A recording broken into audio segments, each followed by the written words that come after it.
While the impacts of the COVID-19 pandemic will be felt for some time, it's still early days in the data analysis of just how much it changed us.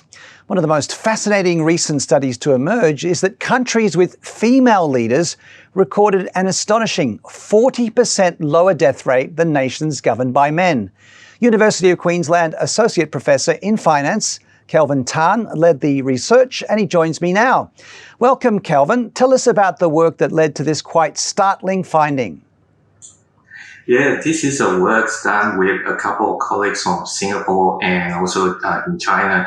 So we were talking about it sort of over a dinner, and then it was a dinner conversation. We're thinking, why is Australia not performing better, let's say, relative to New Zealand? So in terms of the socioeconomic factors, economics factors, they're quite similar, but in terms of the death toll or in terms of the COVID cases, it seems to be higher. So that leads us to this study and then to think about what are the socioeconomic factors and also political factors and technologies, and look at what are the country-specific factors that can determine the severity of this COVID-19 outcome.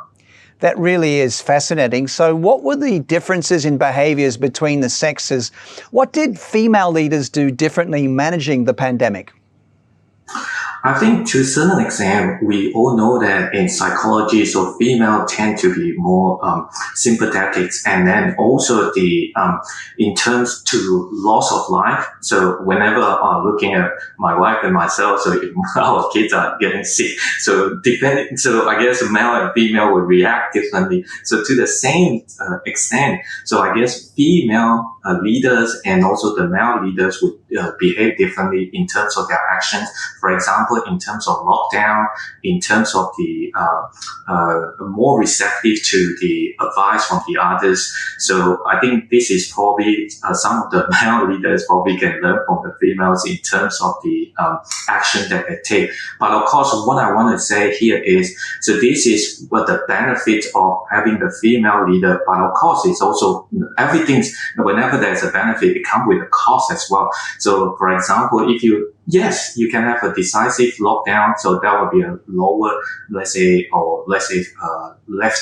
fewer deaths in COVID-19 cases, but then it comes with an economic cost. So everything, we need to look at it in the full picture here, so we can't just look at one particular factors. Yeah, the full picture is very, very important. But how much did the study take into account the widely varied economic and socio-economic conditions between nations, which both play into access to health services and public education, for example? Yeah, so for one of the factors that we find, so just as your last questions here, education. So the country that with a higher education level, that seems to perform better in terms of COVID-19 cases and also the death rates as well. So I think the education definitely play a role in terms of what they should do, and also probably to, let's say, in terms of the fake news and different things, so they can see through all these different informations. So education definitely play a role, and also the public infrastructure. For example, the more hospital bed that they have, then of course, so that is consistent with our expectation. Yeah, you mentioned the hospitalizations, but what other domestic factors did your study reveal that appear to be the determinants of where and why COVID-19 hit the hardest?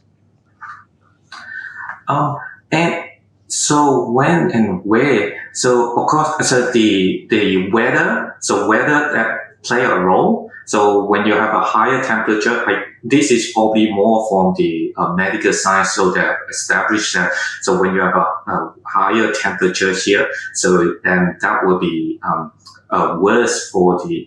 better for the outcome of the COVID-19 cases. So of course, depending on the locations of the country, so whether it's on the northern hemisphere or just a tropical country, so nearby the equator or southern hemisphere, that will play a role as well. So the seasonality play a role in terms of the because of the temperature.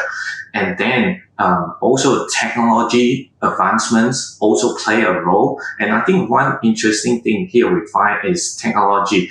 So that actually increase the number of cases that we see in COVID-19. But we think that the reason behind it is because if let's say if I find one of the close contact is through the contact tracing.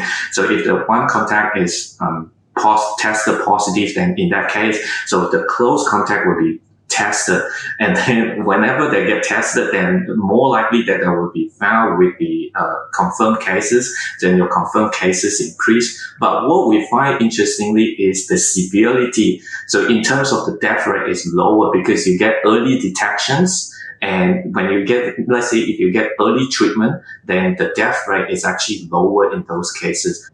I mean, I'm just intrigued by the better outcomes for nations with female leaders. So what does this study tell us generally about leadership styles between the sexes, and how might it translate into the corporate sector? So the study is still a bit inconclusive in terms of the evidence, because most of the time we can only find correlations. So X and Y are correlated, but we do not know which one comes first. So in other words, the causation, that is what we care the most. And again, and there are a lot of self-selection bias in here. As I mentioned before, female leaders or female CEO or female director, they are not the representative females in the whole populations here.